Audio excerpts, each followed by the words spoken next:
A continuación, Noticiero Telesucesos. Clasificación A. Apto para todo público.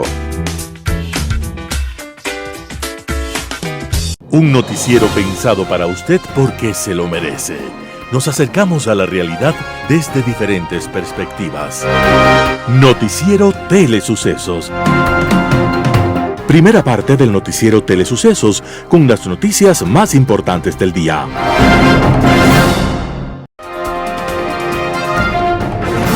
Telesucesos. Llegamos con nuestra señal a los sectores populares de nuestra ciudad. Quienes no tienen televisión por suscripción atenderán nuestra señal sin costo en Canal 29 UHF Telesucesos. Siempre ecuatorianos, resaltamos nuestra identidad. Telesucesos, el canal de televisión siempre inédito.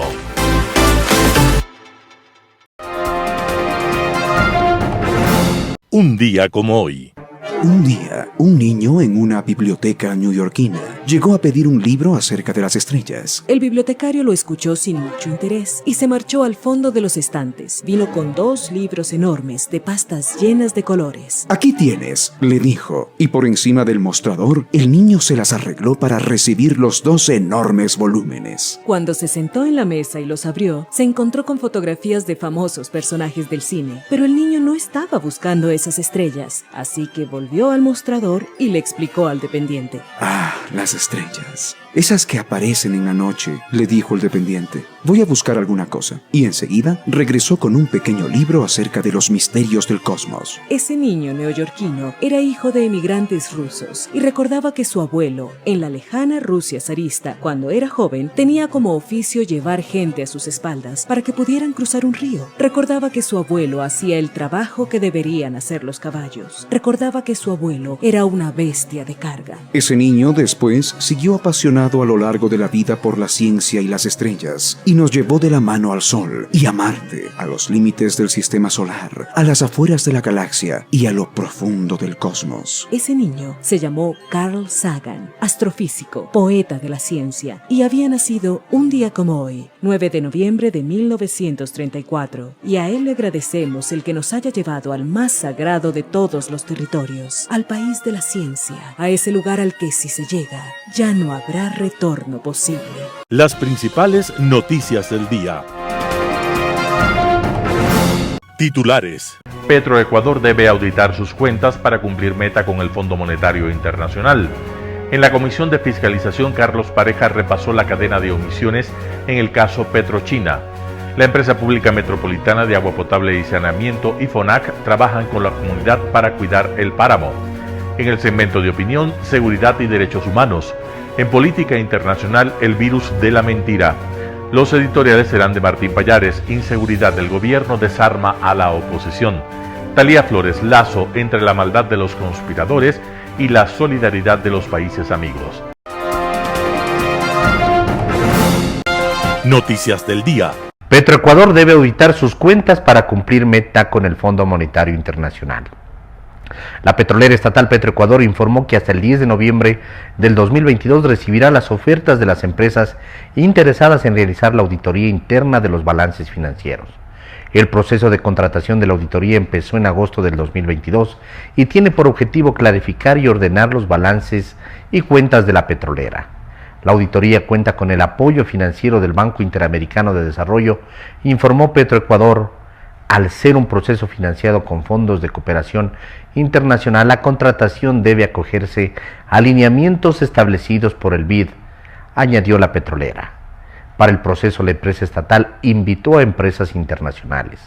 La realización de auditorías de los estados financieros de Petroecuador del 2019, 2020 y 2021 es parte de los compromisos adquiridos por Ecuador en el acuerdo de crédito firmado con el Fondo Monetario Internacional. Los continuos cambios de gerencia han retrasado el cumplimiento de las metas establecidas, de ahí que el fondo aceptó aplazarlas. Con ello, Petroecuador debía entregar la auditoría de sus balances financieros de 2019 hasta finales de noviembre del 2022. En cambio, la auditoría de los balances de 2020 y 2021 deben iniciar el primer trimestre del 2023. Aunque el acuerdo con el FMI termine en diciembre del 2022, Ecuador se comprometió a cumplir este compromiso. El ministro de Energía, Fernando Santos Albite, dijo que Petroecuador ha llegado a un nivel inconmensurable de corrupción, y esto ocurre porque ni el gobierno ni la sociedad civil tienen control sobre Petroecuador. En la Comisión de Fiscalización, Carlos Pareja repasó la cadena de omisiones del caso Petrochina. Durante su comparecencia en la Comisión de Fiscalización, el exministro de Hidrocarburos, con 6 sentencias condenatorias, Carlos Pareja Yanuseli, hizo un repaso de las irregularidades y sus responsables en el caso Petrochina, que según sus estimaciones perjudicó al Estado ecuatoriano en más de $5.000 millones.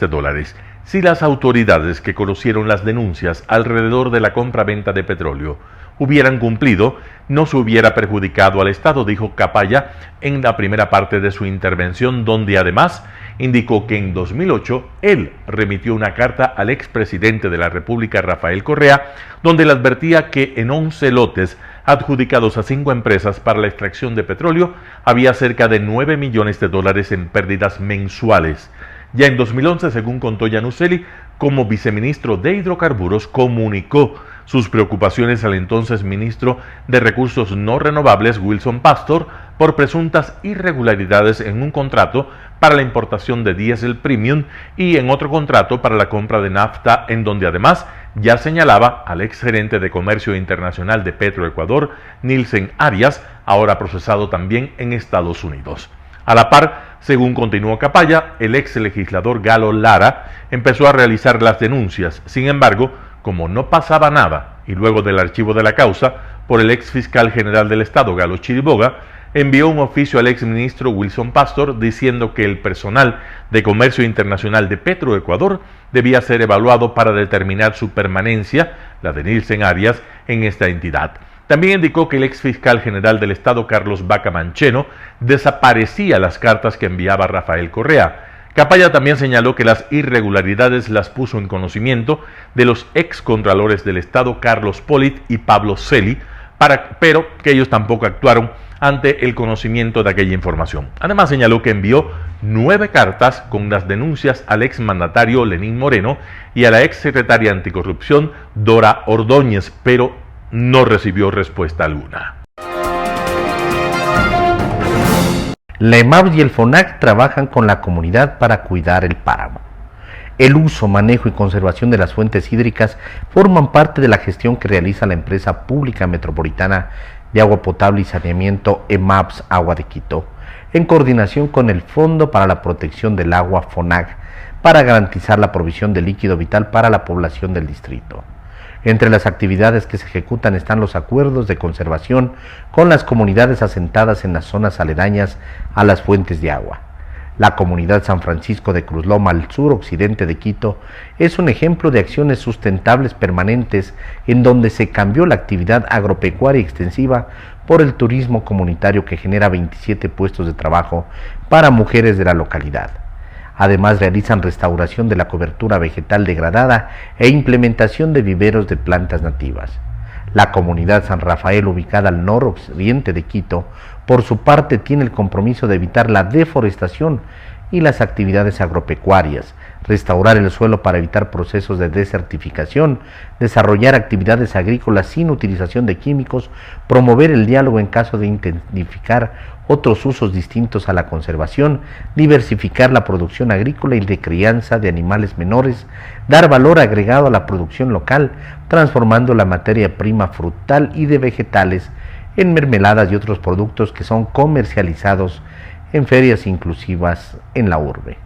Estos acuerdos de conservación tienen el respaldo del Banco Interamericano de Desarrollo BID, ya que afianzan el cuidado de las áreas de importancia hídrica con alternativas sostenibles en las parroquias orientales del Distrito Metropolitano de Quito. Entrevista del día. La mañana de este miércoles en Radio Sucesos, Verónica Cando, viceministra de Inclusión Social, habló sobre el Día Mundial de la Adopción. Escuchemos lo que dijo. ¿Cómo vamos con todos esos temas, Verónica? ¿Cómo se ha avanzado en el tema de la adopción en nuestro país?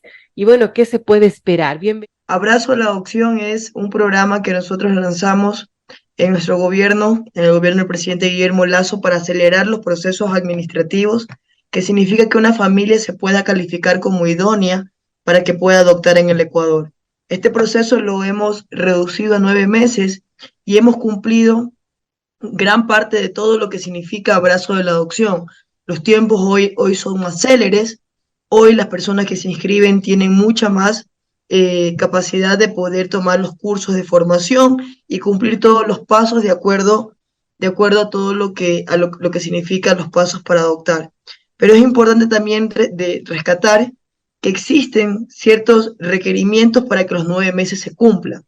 Uno de los primeros requerimientos es, por ejemplo, que en el momento que le hacen la evaluación psicosocial, económica, a la familia, de salud, en fin, de todas las índoles que realizan, la familia pueda cumplir estos requisitos. Si alguno de estos requisitos no es cumplido, se hace una pausa en los 9 meses, toma las terapias que necesita tomar o que el psicólogo recomendó, toma todo el proceso terapéutico, el tiempo que deba tomar, y cuando regresa se retoma el tema de los 9 meses. ¿Cuándo hay otra pausa en el proceso de los 9 meses? Cuando, por ejemplo, en el cuando la familia realiza el perfil del niño o de la niña que quiere, o del adolescente que requiere o que se ajusta mucho más a su capacidad para poder atender. ¿A qué me refiero con esto? Voy a poner un ejemplo muy claro, estimada Verónica, para que me entienda.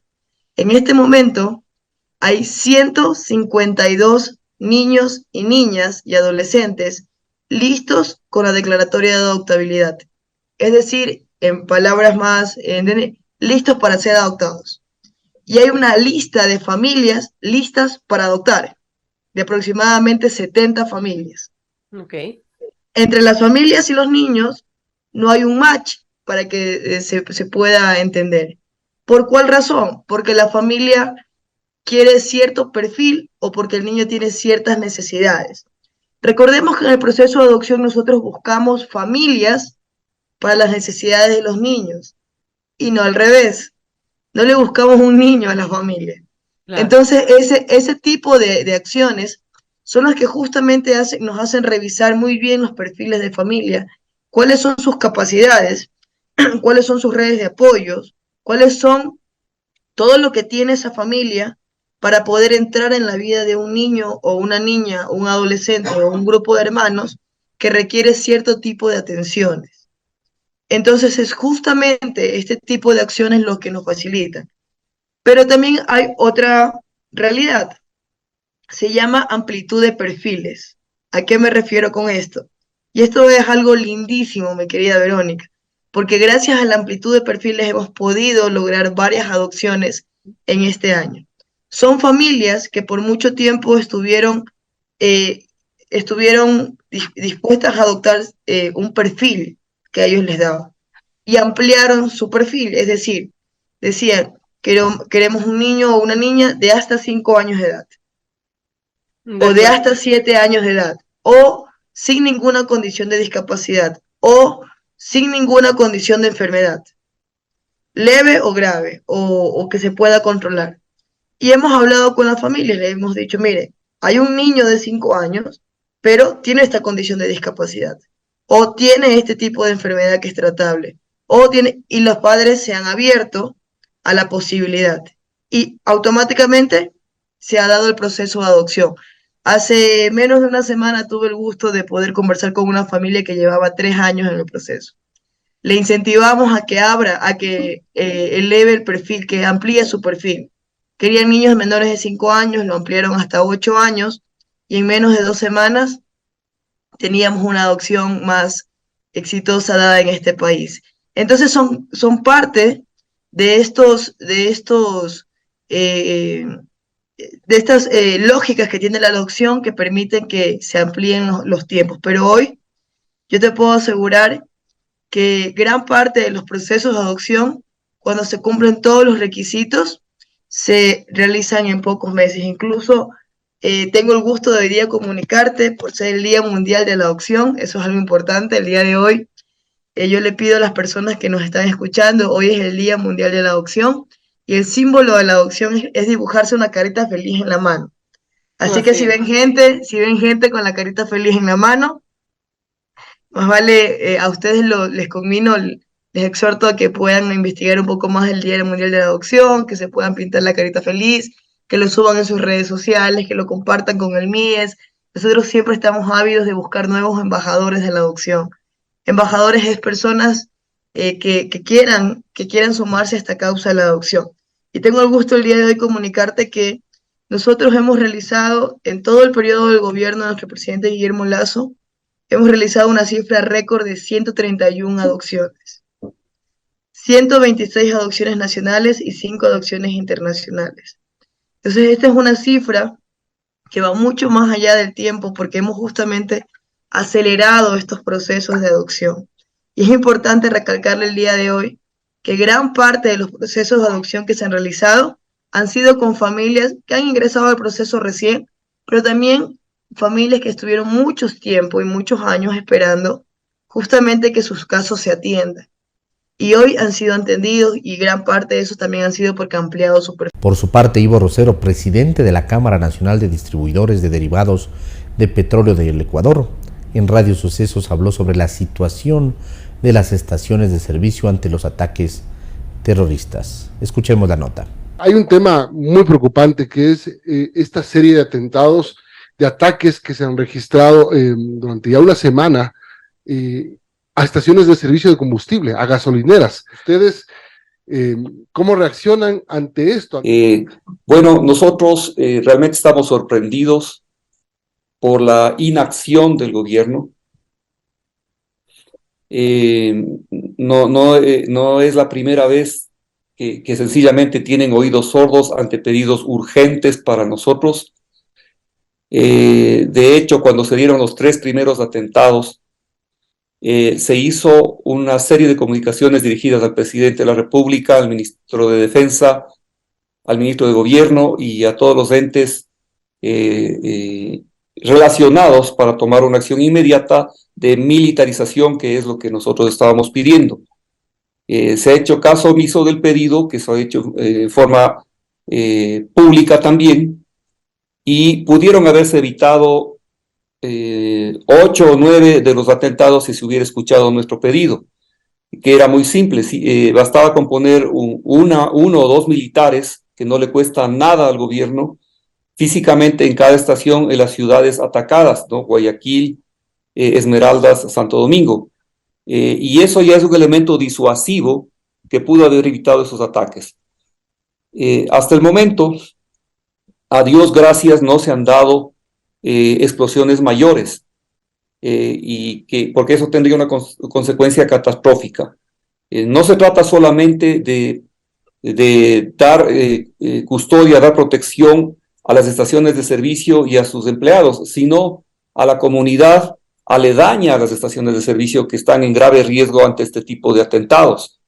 Entonces, nosotros sí, como usted bien menciona, mañana tenemos una rueda de prensa en la que manifestaremos nuestra posición frente a estos hechos, y también se está convocando a una gran asamblea nacional para el 23 de noviembre. Ahora, ¿por qué cree? Primero, me llama la atención que, como usted dice, no se han producido incendios o explosiones mayores. ¿Cómo se logró controlar esto? ¿Cómo ha sido la tónica de los ataques que se han registrado? Bueno, realmente yo diría que se debe mucho a la suerte, ¿no? Las estaciones de servicio tienen mecanismos de protección contra incendios, ¿no? Pero obviamente no tienen ningún tipo de mecanismo de acción o de protección contra un ataque terrorista. No es que sea controlado, sino afortunadamente no se han dado explosiones mayores por fruto de la providencia, diría yo. Realmente hay una absoluta falta de responsabilidad de las autoridades en este aspecto, porque a diferencia de cualquier otro negocio, nosotros tenemos elementos, tenemos inventarios explosivos, y por eso es que el narcoterrorismo está atacando a nuestras estaciones de servicio. No pasa nada tan grave si se ataca, qué sé yo, por ejemplo, una ferretería, ¿no? Los delincuentes saben esto, y por eso es que han dirigido los ataques a las estaciones de servicio. ¿Cuál ha sido, con quién hablaron ustedes del gobierno, de Fuerzas Armadas, de la Policía Nacional? ¿Con quién tomaron contacto? ¿Con quién hicieron el acercamiento? Como le mencionaba al inicio, nosotros dirigimos cartas al presidente de la República, al ministro de Defensa, al ministro de Gobierno, ¿no? Que son las personas que pueden tomar este tipo de decisiones, ¿no? Es un asunto muy simple, pues, como mencionaba, tampoco le cuesta nada al gobierno. ¿Pero no tuvieron ningún tipo de respuesta? Ningún tipo de respuesta, Milton. O sea, ni siquiera aún lo vamos a pensar y ya vamos a ver qué hacemos, nada. En absoluto no hemos tenido ningún tipo de respuesta. Si nosotros tomamos en cuenta que a nivel país somos 1.200 estaciones, y realmente para las ciudades afectadas bastaba con unos 40 efectivos, ¿no? Porque son 3 ciudades, ya se hubiera podido evitar los siguientes ataques, porque las bandas que actúan son probablemente 2 personas en moto que botan un elemento explosivo, pero el militar armado ya es un disuasivo. Nosotros venimos peleando, venimos pidiendo que se nos atienda en nuestros pedidos desde hace bastantísimo tiempo. De hecho, en este año hemos hecho 2 plantones para que se nos escuche. El último se hizo a finales de septiembre. En ese plantón, que fue todo un éxito, nosotros solicitamos que nos atienda el ministro de Finanzas, Pablo Arosemena, y el ministro de Energía en ese momento, Javier Vera. Finalmente nos atendieron, ¿no? Y nos pidieron 30 días más para atender y entender nuestra información y nuestros pedidos, ya que estamos 19 años con el margen congelado en centavos. Esto quiere decir que independientemente del precio de venta, nosotros seguimos ganando los mismos centavos. Mientras más sube el precio de los combustibles, nosotros más perdemos. ¿Por qué traigo esto a colación? Porque nosotros no estamos en capacidad de tomar medidas o contratar seguridad privada para protegernos. En 19 años ha existido una inflación del 59.4% acumulada, ha habido un incremento de sueldos de $129 a $430 para un islero, y con el margen congelado, esto ha ocasionado que el 48.8% de estaciones, es decir, la mitad, trabajen del punto de equilibrio hacia abajo. Entonces no tenemos capacidad para defendernos en base a una seguridad privada. Un panorama de noticias para su estatura intelectual.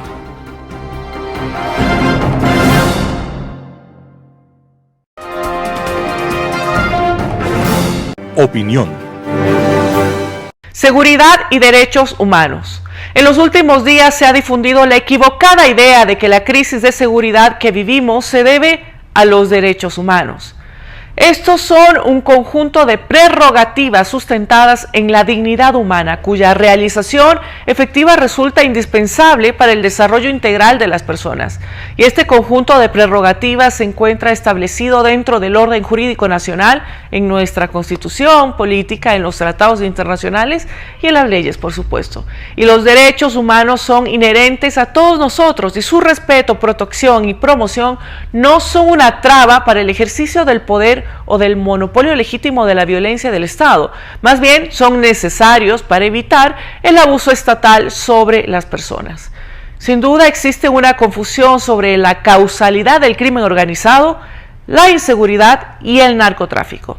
Estos obedecen a factores estructurales como la pobreza, la falta de educación, empleo y falta de oportunidades laborales en la formalidad. Y por otro lado, la falta de inversión en equipamiento y formación a los órganos de seguridad y la ausencia de controles efectivos a la corrupción agravan los problemas de seguridad. De acuerdo con un estudio del Banco Mundial realizado en México en el año 2006, ya se encontró que los municipios con menor grado de desigualdad tuvieron tasas más bajas de delincuencia. De igual manera, según la Oxfam Internacional, la pobreza incentiva a que las redes de narcotráfico y crimen organizado extiendan sus actividades en territorios con grandes desigualdades. Y esto provoca que muchas personas, ante la falta de oportunidades y la necesidad de ingresos, decidan ser parte de estas organizaciones, obteniendo réditos económicos con su participación e involucrándose en una espiral de la que luego difícilmente puedan salir. Y existe un tercer factor que dificulta aún más el combate a la inseguridad, y este es la legitimidad de las organizaciones criminales ante un Estado ausente. Tanto en Colombia como México tenemos ya casos en los cuales el narcotráfico reemplaza al Estado, no solo como empleador de última instancia, sino también como prestador de servicios públicos, principalmente en los sectores más pobres. Y esto hace aún más difícil el trabajo de las fuerzas de seguridad, ya que en muchos casos es la misma población quien se opone al combate de las organizaciones delincuenciales, ya que mucha gente se ha visto beneficiada por estas actividades ilegales. Por lo tanto, los esfuerzos para combatir la delincuencia organizada en el narcotráfico y la inseguridad deben incluir tanto coacción como políticas públicas enfocadas en lo social, y no se invierte, si no invertimos en los ciudadanos, si no se le otorga la posibilidad de usar el espacio público a la ciudadanía para la cultura y el deporte, y si no se le brindan oportunidades para desarrollar un proyecto de vida, la pelea contra la delincuencia será como el combate contra el hidra. Por cada cabeza cortada, pues saldrán 2 cabezas más. La inversión social en las fuerzas de seguridad, solo eso nos va a dar una solución efectiva y con resultados en el corto y largo plazo, porque la seguridad no es culpa de los derechos humanos ni de sus activistas, es culpa de un Estado que ha olvidado a su gente. Muchas gracias. Global Hoy con Alan Carney. El penúltimo capítulo del Manual Ampliado de Mentiras, escrito a la limón por autorizados autores autoritarios, para quienes esta virtud maquiavélica es un tema de investigación y permanente desarrollo, aparentemente está listo y a la venta para suscultores cada vez más ampliamente regados por el mundo. Se trata otra vez de destacados aportes por parte de la teocracia iraní, salpicados con notas rusas y bielorrusas que dan colorido y variedad al capítulo. Hace unas semanas, en una operación muy bien preparada, se produjo la explosión de un camión con explosivos en el puente que une a Crimea con Rusia, una obra construida e inaugurada por Putin con bombos y platillos luego de la invasión y anexión de esta región ucraniana a Rusia en 2014. Si bien la explosión no tuvo suficiente potencia como para dañar decisivamente al puente, sí obligó al cierre de varios días para revisiones de la seguridad estructural, así como el retiro de escombros. Para Putin, que le hayan atacado su puente, al parecer fue causa de un berrinche mayúsculo, pues resultó ser un doloroso regalo de cumpleaños. Para su ego, semejante afrenta era inaceptable y a pretexto de que se trataba de un acto terrorista contra una infraestructura civil, lanzó un ataque brutal e indiscriminado con cientos de misiles contra las ciudades ucranianas con el único propósito de lograr aterrorizar a la población civil contra la que se dirigió específicamente su venganza. Es curioso, un poco aterrante también, el observar cómo funciona la mente de los tiranos. Terrorismo para Putin es el ataque a un puente suyo que por alguna razón en su mente no puede ser atacado. Pero no lo es cuando él lanza un ataque militar descomunal para destruir, no digamos un puente, que puede de alguna manera ser considerado un objetivo militar legítimo, pues por él pasan alimentos, armas, equipos militares y tropas, sino bloques de departamentos, viviendas, jardines infantiles, escuelas y hospitales. Para él, 40 kilos de TNT en un camión que afectan a su puente es el fin del mundo. Pero los cientos de misiles que él lanza en represalia son parte de una operación especial. Nos hallamos ante una lógica extraña, seguramente producto de la alteración mental a la que inevitablemente los tiranos acaban sucumbiendo tras demasiado tiempo en el poder. Esa megalomanía que los devora por dentro, engañándolos y seduciéndolos con la noción de infalibilidad y predestinación que se apodera de ellos. A raíz del masivo ataque, aparentemente se quedó corto de misiles, pero continuó atacando, ahora con drones, contra la red eléctrica ucraniana, con el evidente objetivo de destruir la voluntad de resistencia del país y de su gente ante la inminente llegada del invierno, época en que la calefacción es indispensable para sobrevivir. Pero los drones que utilizaba no eran los primitivos drones rusos de la primera fase de la guerra, rudimentarios aparatos relativamente fáciles de derribar, sino de unos aparatos mucho más sofisticados, de mayor alcance y capacidad de carga. Pronto las fuerzas ucranianas lograron derribar algunos de estos, revelándose que se trataba de drones de fabricación iraní.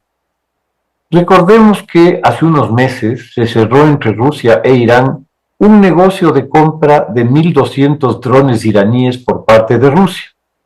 Aparentemente, tal negocio le permitió a Rusia recibir los equipos a tiempo para tratar, a través de una estrategia contra la población civil ucraniana, de distraer la atención casa adentro por las sucesivas derrotas que el ejército ruso estaba padeciendo en el noreste y este de Ucrania, así como en la región de Jersón. Ucrania denunció a Irán por aprovisionar con armas al agresor, y aquí entramos al referido capítulo del manual. Como ya es habitual en la teocracia iraní, de entrada negó todo. Dijo que ellos nunca habían vendido drones ni misiles a Rusia, que los restos exhibidos por Ucrania no correspondían a sus drones, lo que implicaría una falsificación del gobierno ucraniano, de que se trataba de una campaña de desprestigio contra la República Islámica por parte de Occidente, o sea, como decimos por aquí, negó padre y madre. Ante la creciente y cada vez más contundente evidencia de que los centenares de drones recogidos tras sus ataques o al ser derribados indiscutiblemente eran de fabricación iraní, la teocracia, que aparentemente había sufrido de un ataque de amnesia, se acordó que sí, le había vendido unos drones a Rusia, pero que eso había sucedido antes del conflicto entre Rusia y Ucrania.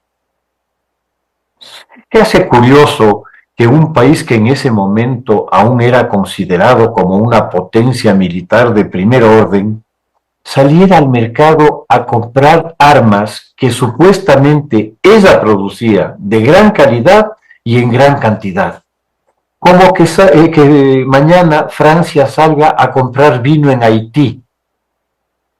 Pero donde el manual sí se aplicó con fuerza fue con motivo de las protestas masivas que se desataron en Irán tras el asesinato de Mahsa Amini a manos de la policía de la moral, por supuestamente emplear incorrectamente la vestimenta obligatoria para toda mujer de más de 7 años y los ulteriores asesinatos de otras personas que participaron en las manifestaciones. La explicación de las autoridades fue antológica. Primero, negar padre y madre. Segundo, ante las evidencias fotográficas y testimoniales de la detención y traslado de la muchacha para ser procesada, que había sufrido un ataque cardíaco por lo que había muerto. Como el cadáver fue ocultado a la familia por varios días y se prohibió que se le practique una autopsia, Se amenazó a la familia con la muerte de otros miembros si no se alineaban con la versión oficial del infarto, a lo que la madre se negó rotundamente. A los pocos días, otra muchacha, Nika Shakarami, de 16 años de edad, tras participar en las manifestaciones por el asesinato de Massa, desaparece para ser encontrada 10 días más tarde por sus familiares en la morgue de un centro de detención. La ingeniosa explicación ya incorporada al manual, dada por los investigadores judiciales del caso, fue que, por alguna razón, subió a un edificio en construcción y se lanzó desde él. Eso explicaría las razones para las múltiples fracturas que la muchacha mostraba y que la maledicente oposición alentada por el gran Satán América, los sionistas malvados y los británicos atribuía a las sagradas fuerzas de seguridad de que la habrían apaleado hasta matarla. Otra gran idea fue robarse el cadáver para que no hubiera entierro y por tanto causa para las protestas. Así se hizo y fue enterrada clandestinamente en un pueblo. Sin cuerpo no hay delito. Así habrá razonado el astuto funcionario que ordenó el secuestro, dando un nuevo giro penal al caso. Primero se mata, luego se secuestra. Extraordinario, digno del manual. Muchas gracias. Editorial. Inseguridad. El gobierno desarma a la oposición. Artículo de Martín Payares publicado en el portal digital Cuatro Pelagatos. De temibles y amenazantes fieras a mansas palomas. Esa fue la transformación operada por los asambleístas del feriado a la sesión de lunes en la asamblea. La bancada correísta que había inundado las redes con exhortos y proclamas al límite del histerismo para que se destituya al presidente, acusándolo por la crisis de inseguridad, parecía haberlo olvidado todo. De no ser por uno que otro reproche de un par de asambleístas a sus colegas por no insistir en el tema. En Pachacuti, asambleístas que parecieron entusiasmarse con la idea de la muerte cruzada, saturaron la sesión con alternativas al gobierno para que pueda combatir al crimen y declaraciones de admiración y solidaridad con la policía, a la que no hace mucho, a propósito de la muerte de María Belén Bernal, habían acusado de todas las plagas de Egipto. La sesión arrancó en la mañana y se prolongó hasta iniciada la noche. Parecía que todos querían hablar y que cada uno de los asambleístas tenía la mejor idea para arreglar la crisis de seguridad y los mejores diagnósticos de la situación. Unos echaban la culpa a la pobreza, otros a la inequidad, varios al narcotráfico y muchos menos de los que se esperaba apuntaron el dedo acusador al gobierno de Guillermo Lasso. Es evidente que la conmoción que hubo durante la semana pasada y la reacción del gobierno los desarmó. Al final se aprobó una moción que, si se considera lo que se dijo en los días previos, más parecía un armisticio. 17 puntos en los que no se habla de juicios políticos ni se menciona la muerte cruzada, y que en el tercer punto da un voto de respaldo al gobierno. Sí, de las amenazas que hubo durante días a respaldar al gobierno y a la policía. Respaldar las acciones realizadas por el gobierno nacional orientadas a retomar el control de los centros de privación de libertad, desde donde se ha venido gestando la violencia contra el pueblo ecuatoriano, sin dejar de cuestionar la desidia, la falta de estrategia de inversión y de acciones concretas y eficaces para enfrentar la crítica situación de inseguridad que enfrenta el país. La resolución recoge 3 temas de los que la oposición no habló luego de la ola terrorista y por los cuales fue criticada. Se condena la violencia de los grupos criminales, se expresa solidaridad con las víctimas y se habla bien de la policía y de las Fuerzas Armadas. El tono en la sesión fue el de quien trata de lavarse la cara porque siente que le están mirando con ojo inquisidor. Había que ver la cantidad de asambleístas, intervinieron 53, que hicieron la lista de leyes y acciones que juraron, han votado para fortalecer la seguridad y aquellas recomendaciones elaboradas en tal o cual comisión y que se lamentaban que el gobierno no haya escuchado. El tufito a culpa era inocultable. Hasta Pierina Correa aseguró que no es cierto que durante el feriado los asambleístas se hubieran desentendido del tema, y dijo que Virgilio Saquicel, al asistir a la reunión del Consejo de Seguridad del Estado, estaba representando a los legisladores. El ejemplo más patético del tono de "yo no fui" fue el del Partido Social Cristiano. Una hora antes de que inicie la sesión, el jefe de bancada de ese partido, Esteban Torres, salió a decir en rueda de prensa que poner en consideración la muerte cruzada o la destitución del presidente cuando el país está sufriendo la inseguridad rampante en las calles es una irresponsabilidad, y nosotros no actuamos de forma irresponsable. Torres fue más que evidente, no quería que arranque la sesión sin sacarse de encima el San Benito que se convirtió para su bancada el comunicado emitido por la directiva del Partido Social Cristiano, en el que se decía que iban a estudiar la posibilidad de la muerte cruzada y de la destitución si alguien llegaba a plantearlo. Los socialcristianos, en resumen, actuaron como el Pepito del chiste que rompió una ventana de la escuela con un pelotazo, y cuando la maestra preguntó quién descubrió América, se levantó y dijo: "Yo no fui, señorita, le juro que yo no fui". Lo ocurrido en la asamblea dejó flotando en el ambiente la idea de que el tema de la violencia criminal ha producido al menos hoy una ruptura en la dinámica política de la oposición con el gobierno.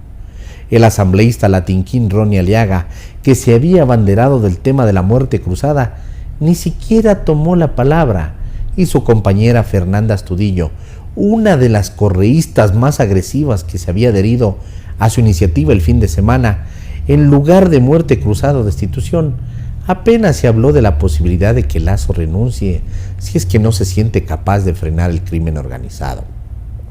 La feroz hoguera que anunciaron algunas bancadas terminó siendo una suave brisa de verano. Artículo de Martín Payares, publicado en el portal digital Cuatro Pelagatos. Lazo, entre la maldad de los conspiradores y la solidaridad de países amigos. Talía Flores, primicias. Cuando pensábamos haber visto toda la vileza de la que los políticos ecuatorianos pudieran ser capaces, la exhibida durante los aciagos días de violencia y terror los ha superado. La sincronía del crimen organizado para explotar coches bomba, incendiar surtidores de gasolina, amotinar las cárceles y llenar de espanto a la población en varias provincias causó pavor. La de ciertos asambleístas y dirigentes políticos conspirando para sacar del poder al presidente Lasso causó repudio.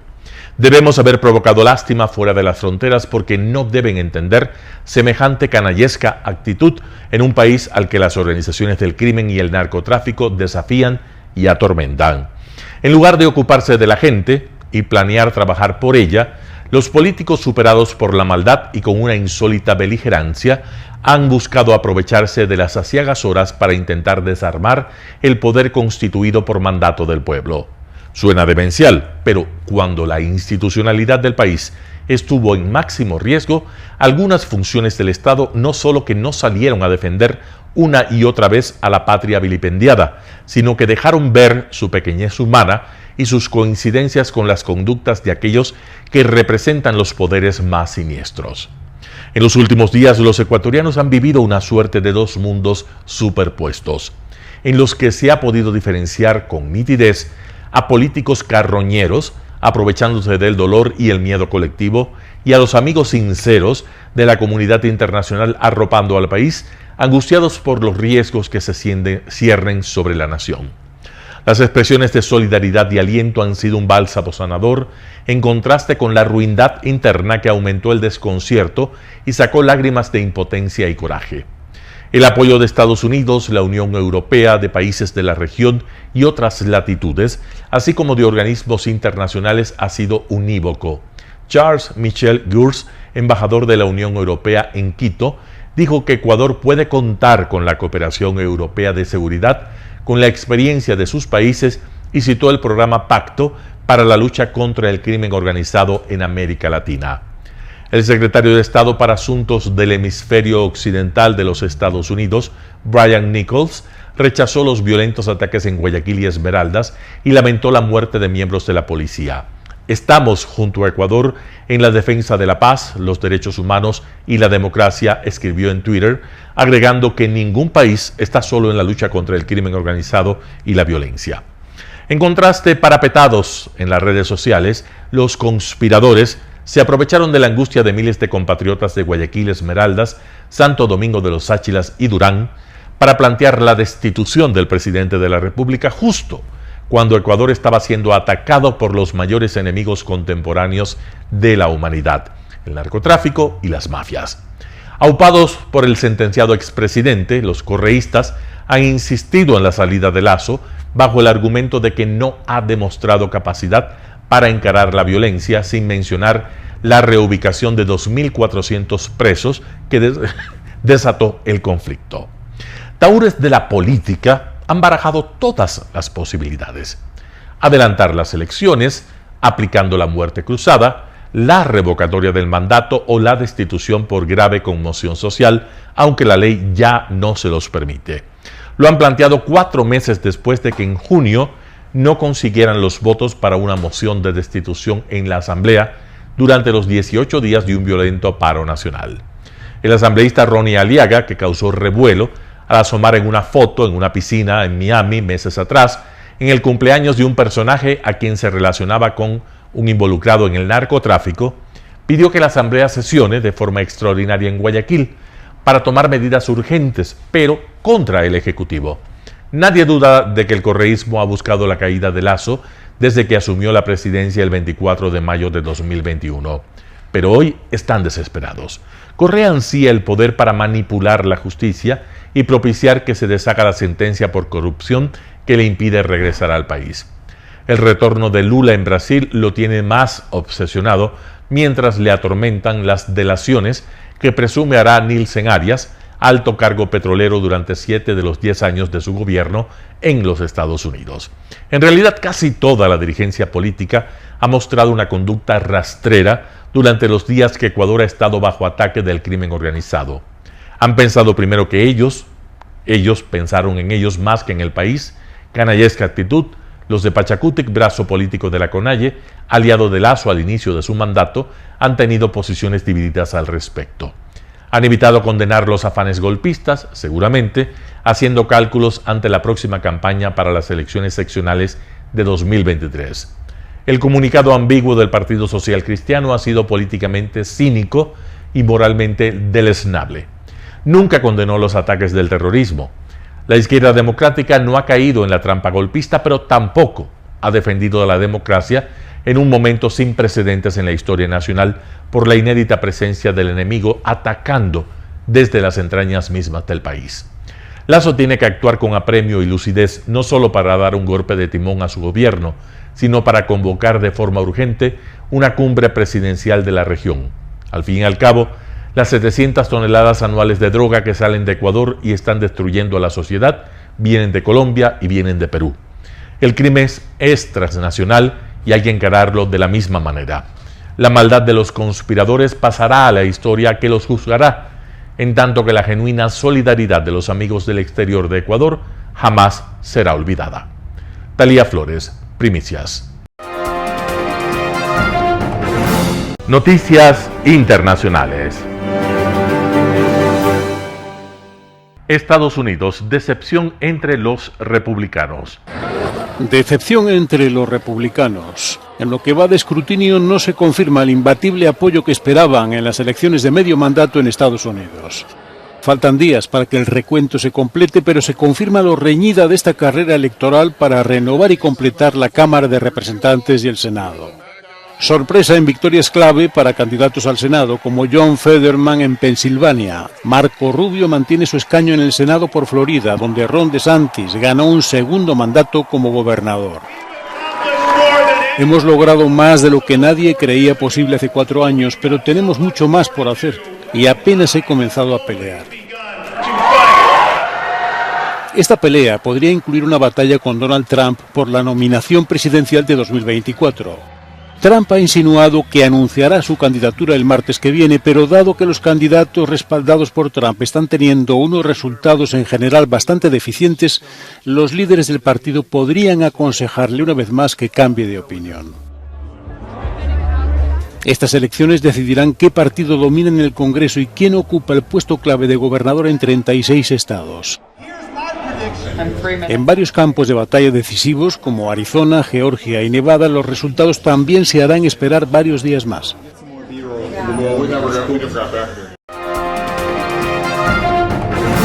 Comentarios han causado indignación en Alemania y en otros países. La ministra alemana del Interior las calificó de terribles y dijo que el primer ministro de Qatar había prometido garantías de seguridad para los hinchas del colectivo LGBT. Por eso esa garantía de seguridad era tan importante para mí. El primer ministro me la dio y no tengo nuevas indicaciones por su parte de que algo haya cambiado. Por supuesto, esos comentarios son horribles y esa es también la razón por la que estamos trabajando para que con suerte las cosas mejoren en Qatar en el futuro, declaró la ministra Nancy Faeser. La legislación catarí castiga con penas de hasta 10 años de cárcel las relaciones sexuales consentidas entre personas del mismo sexo. Las condenas son aún más duras para los musulmanes, que pueden incluso ser sentenciados a muerte. En Zúrich, Suiza, decenas de personas organizaron una protesta ante el Museo de la FIFA.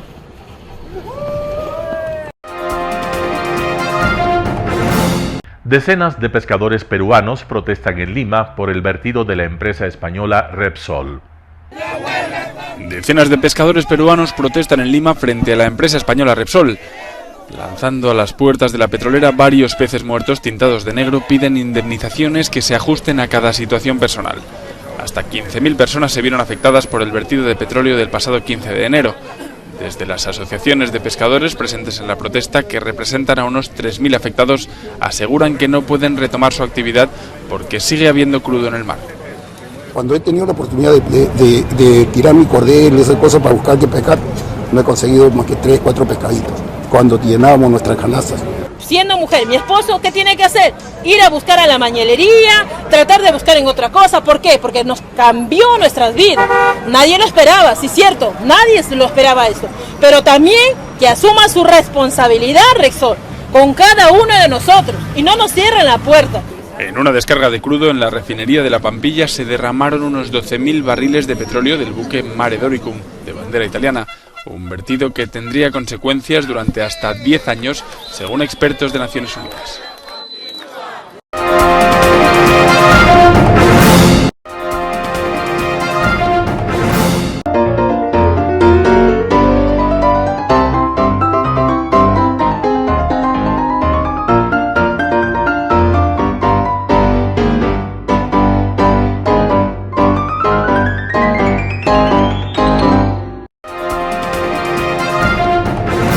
El básquet, esgrima, tenis de mesa, taekwondo, box y muchos deportes más en Telesucesos Sport, sin costo desde la comodidad de su hogar en Telesucesos Canal 29.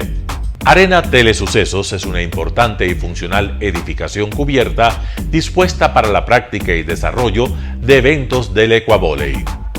La transmisión de Telesucesos se podrá sintonizar además a través de Claro TV Canal 43, TV Cable Canal 73 y en redes sociales Facebook Live Telesucesos Quito y YouTube Telesucesos HD.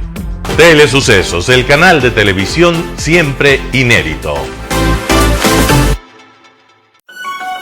El noticiero Telesucesos es retransmitido de lunes a viernes a las 7 horas por Radio Planeta Sur 106.1 FM de la ciudad de Loja. Noticiero Telesucesos.